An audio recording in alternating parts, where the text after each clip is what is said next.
Tariff ସବୁଆଡ଼େ ବର୍ତ୍ତମାନ ଗୋଟେ ଅଲ୍ ୱାର୍ଲଡ଼ରେ ଟାରିଫ ୱାର୍ଡ଼ଟା ବର୍ତ୍ତମାନ ବହୁତ ପପୁଲାର ଅଛି। ଆଉ ତା ଭିତରେ ଇଣ୍ଡିଆ, ଆମେରିକା ଯେଉଁ ଅଲଗା ଅଲଗା ଦେଶକୁ ଟାରିଫ ଲଗାଉଛି, ଯେମିତି ଆମ ଭାରତକୁ ଲଗେଇଛି 25% ପରେ 25% ଆଡ଼୍ କରିକି 50% ଟାରିଫ ଲଗେଇଛି। ଟାରିଫ ମାନେ କ'ଣ? ଟାରିଫ ହେଉଛି ଏକ ପ୍ରକାର ଟ୍ୟାକ୍ସ। ମାନେ ଯେମିତିକି ଏକ୍ଜାମ୍ପଲ୍ ସ୍ୱରୂପ, ଉଦାହରଣ ସ୍ୱରୂପ ଯଦି ଧରାଯାଏ, ଧର ଆମ ଦେଶରୁ ଗୋଟେ ସାର୍ଟ ଗଲା ଆମେରିକା, ଆମେରିକାରେ ସେଇଟା 50% ଟ୍ୟାକ୍ସ ଲାଗିବ। ଯେମିତିକି ହେଉଛି ଇଣ୍ଡିଆରେ ସେଇ ସାର୍ଟର ପ୍ରାଇସ୍ ଥିଲା 100 ଟଙ୍କା, ସେଠି ଗଲା ପରେ ତାଙ୍କର ଗଭର୍ଣ୍ଣମେଣ୍ଟ ଟ୍ୟାକ୍ସ ଲଗାଇଲା 50%, ମାନେ 100 ଟଙ୍କାରେ 50 ଟଙ୍କା, ତ ସେଇଟା ହେଇଯିବ 150 ଟଙ୍କା। ସେଇଟା 150 ଟଙ୍କା, ତାପରେ ଅଛି ମାର୍କେଟିଂ, ଅଲଗା କଥା। ତ ଏମିତି ଲଗେଇଛନ୍ତି ବର୍ତ୍ତମାନ ଟ୍ରମ୍ପ, ଯେଉଁଟାକି ଟାରିଫ 50% ଟାରିଫ।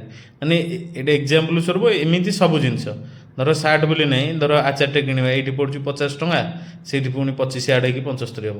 ତ ସେଇଭଳିଆ ଯେଉଁ ଜିନିଷଟା ଯେମିତି କିଣା ହେଉଛି, ତ ସେଇ ହିସାବରେ ଟ୍ୟାକ୍ସଟା ପଡ଼ିବ। ତ ରାଜନୀତିର କିଏ କେତେବେଳେ ଶତ୍ରୁ, କିଏ କେତେବେଳେ ମିତ୍ର ହେଇଯିବ, ମାନେ କହିହେବନି। ଏବେ ଯେମିତି ଆମର ଟ୍ରମ୍ପ ଆଉ ମୋଦିଙ୍କର ବହୁତ ଭଲ ବନ୍ଧୁ ଥିଲେ, କିନ୍ତୁ ପରବର୍ତ୍ତୀ ମୁହୂର୍ତ୍ତରେ ବର୍ତ୍ତମାନ ଦୁଇ ଜଣଙ୍କର ପୁରା ଦୁଶ୍ମନୀ ଚାଲିଛି। ବର୍ତ୍ତମାନ ଘମାଘୋଟ ଲଢ଼େଇ ଚାଲିଛି।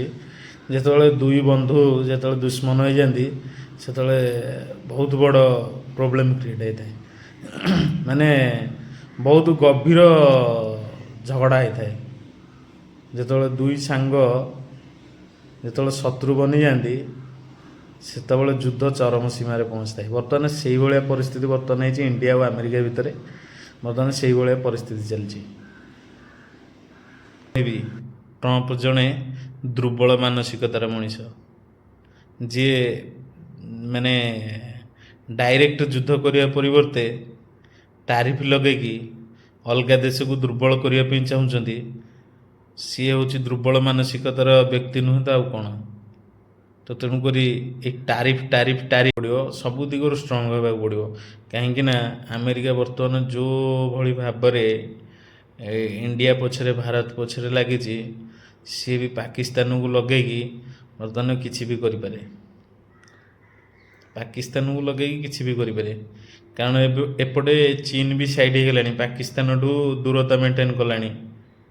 ପାକିସ୍ତାନଠୁ ଚୀନ ଦୂରତା ମେଣ୍ଟେନ୍ କଲାଣି। ତ ସେଇ ହିସାବରେ ଦେଖିବାକୁ ଗଲେ ପାକିସ୍ତାନ ଆଉ ଆମେରିକାର ବେଳକୁ ବେଳ ସମ୍ପର୍କ ସୁଦୃଢ଼ ହେବାରେ ଲାଗିଛି। ସେ ଆଗରୁ ତ ମୁନିର ବାବୁ ଯାଇଥିଲେ ସେଠିକି, ଭୋଜି ଖାଇକି ଆଇଛନ୍ତି। ପୁଣି ଆଉ ଥରେ ଡକେଇଛନ୍ତି ଟ୍ରମ୍ପ ବାବୁ ଭୋଜି ଖାଇବା ପାଇଁ, ପୁଣି ମୁନିର ବାବୁ ଯିବେ ଭୋଜି ଖାଇବା ପାଇଁ। ତ ତେଣୁକରି ବେଳକୁ ବେଳ ପାକିସ୍ତାନ ଆଉ ଆମେରିକାର ସମ୍ପର୍କ ସୁଦୃଢ଼ ହେବାରେ ଲାଗିଛି। ତ ବର୍ତ୍ତମାନ ଭାରତର ସବୁ ଦିଗକୁ ପୁରା ଠିକ୍ସେ ଦେଖିକି ଚାଲିବାକୁ ପଡ଼ିବ। କାହିଁକିନା ଯିଏ ଦିନେ ଭଲ ବନ୍ଧୁ ଥିଲା, ଆଜି ସେ ଆମ ସହିତ ଶତ୍ରୁ ହେଇଯାଇଛି। ଯିଏ ଦିନେ ଭଲ ବନ୍ଧୁ ଥିଲା, ସିଏ ଆଜି ଶତ୍ରୁ ହେଇଯାଇଛି। ଆଉ ବନ୍ଧୁ ଯେତେବେଳେ ଶତ୍ରୁ ହେଇଯାଏ, ସେ କ'ଣ କ'ଣ କ୍ଷତି ହେବ ସିଏ ହିଁ କହିପାରିବ। ବର୍ତ୍ତମାନ ସିଚୁଏସନରେ ଯଦି ଆମେରିକାକୁ ସାବାଡ଼ କରିବାକୁ ହେଲେ, ଅଲଗା ସବୁ ମାନେ ପ୍ରଗତିଶୀଳ ଦେଶ, ଯେଉଁମାନେ କି ହେଉଛନ୍ତି ଚୀନ, ରୁଷିଆ, ଇଣ୍ଡିଆ, ଜାପାନ, କାନାଡ଼ା, ଏଇ ବ୍ରିଟେନ, ଏଇସବୁ ଯେଉଁ ଦେଶ ଅଛନ୍ତି, ସମସ୍ତେ ମିଶିକି ଗୋଟେ ୟୁନିଟ୍ ତିଆରି କରିବେ, ଆଉ ଆମେରିକାକୁ ଦୁର୍ବଳ ହିଁ କରାଇପାରିବେ। ତ ଏଇଟା ହିଁ ମଉକା, ସମସ୍ତେ ଏକ ହେଇକି ବର୍ତ୍ତମାନ ଆମେରିକାକୁ ଦୁର୍ବଳ କରିବେ।